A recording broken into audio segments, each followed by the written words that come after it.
కేటీఆర్ కు Parigi MLA doctor Rammohan Reddy సవాల్ విసిరారు. కొడంగల్ ఫార్మా క్లస్టర్లో సీఎం రేవంత్ రెడ్డి అల్లుడు కంపెనీకి భూమి కేటాయించినట్లు కేటీఆర్ 24 గంటల్లో నిరూపించాలని డిమాండ్ చేశారు. కేటీఆర్ నిరూపిస్తే పరిగి ఎమ్మెల్యే పదవికి తాను రాజీనామా చేస్తానని, లేకుంటే కేటీఆర్ తన ఎమ్మెల్యే పదవికి రాజీనామా చేయాలన్నారు. పరిశ్రమలన్నీ సిరిసిల్ల, గజ్వేల్, సిద్దిపేటకే రావాలా అని ప్రశ్నించారు. కేటీఆర్ మాటలు నమ్మడానికి తెలంగాణ ప్రజలు సిద్ధంగా లేరన్నారు రామ్మోహన్ రెడ్డి. బీఆర్ఎస్ యూత్ ప్రెసిడెంట్ తో మాట్లాడొచ్చింది A1గా ఎవరైతే తప్పించిండ్రో మీరు ఆ వ్యక్తితో ఎందుకు మాట్లాడవచ్చింది? మీ ఇద్దరు కలిసి కుట్ర చేసిర్రు, ఈ కుట్రను బయట పెడతామని చెప్పి కూడా తెలియజేస్తూ, అదేవిధంగా కొడంగల్ లాంటి వెనుకబడిన ప్రాంతంలో మా వికారాబాద్ జిల్లాలో పరిశ్రమలు రావాల్సిన అవసరం లేదా? సాగునీటి ప్రాజెక్టులు రావాల్సిన అవసరం లేదా? కేవలం మీ సిరిసిల్ల, సిద్దిపేట, గజ్వేలకే పరిశ్రమలు రావాలా?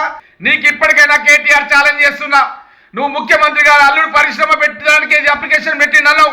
నువ్వు కనుక ప్రూవ్ చేయకపోతే 24 గంటల్లో నువ్వు నీ యొక్క సిరిసిల్ల ఎమ్మెల్యేకు రాజీనామా చేయి, నేను పరిగి ఎమ్మెల్యేకు రాజీనామా చేయడానికి సిద్ధంగా ఉన్నా అని చెప్పి కేటీఆర్కు నేను సవాల్ విసురుతున్నాను.